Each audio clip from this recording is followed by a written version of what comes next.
Hi everybody. I've been asked to do this Nancy's Revenge again because the other night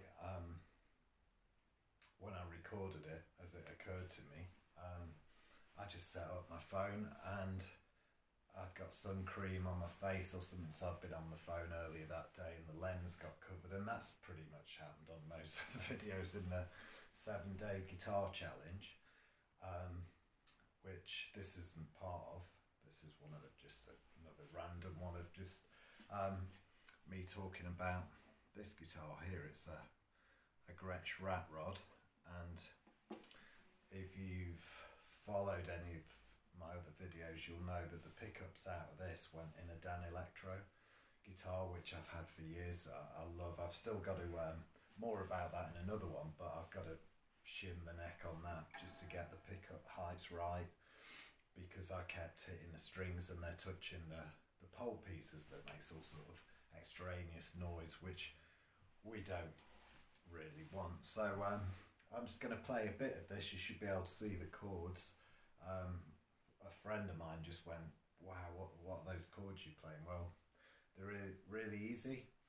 This is just an E major to F sharp minor. Wow, I know names of chords, right? It's not very punk rock, is it? And the change around chord is a barred B. Now, I always play E like this in this position. I've got this finger here. This is a minor lesson, by the way.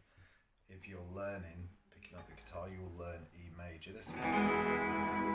It's very useful to learn it that way, then you can quickly change. So, you just move it up to the 7th fret. It's a barred E position on the 7th fret, and it makes this chord. That's really nice, but if you lift here off and play the E open with the B, down to an A barred chord, which is at the 5th position, it's just E barred at the 5th.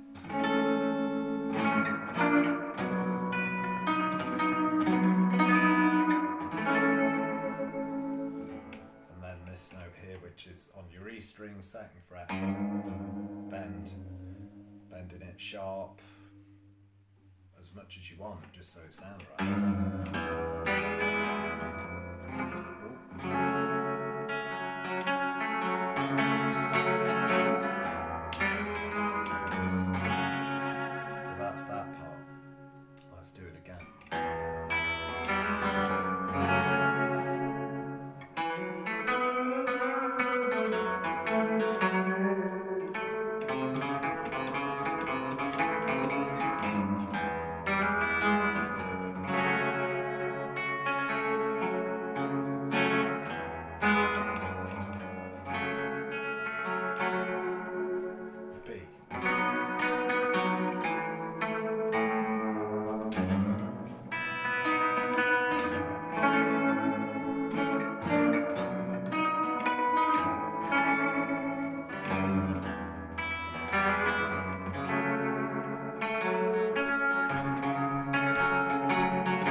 Pretty much it. Obviously later on, if I get a proper camera, because this is showing me as a lefty, I'm actually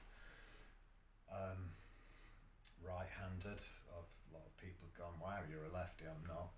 I'm just politically left field, really, and musically left field as well. You know, a lot of people may go, oh, that guy's, he's a rockabilly player. I'm not really. I've played a lot of surf instrumental stuff in bands over the years, like Aquavista, the Surf Creatures, Skylon, Codeine Cowboys, loads of different bands, Cheap Violent Cats. A lot of the stuff that I did and do, I prefer to do just guitar and drums.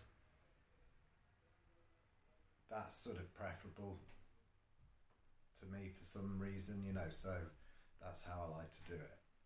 Because the less other musicians in the way, and often, you know, you find if you're playing like with bass players and stuff, and if, you know, this is it's another interesting discussion. What is a professional musician?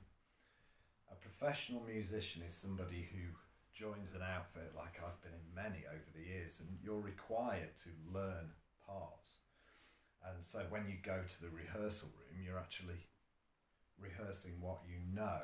You don't go to the rehearsal to learn the stuff, especially if, like me, I teach people how to play the parts because I write them. I would expect that person to learn those parts at home and then come to the rehearsal, not to learn them at the rehearsal.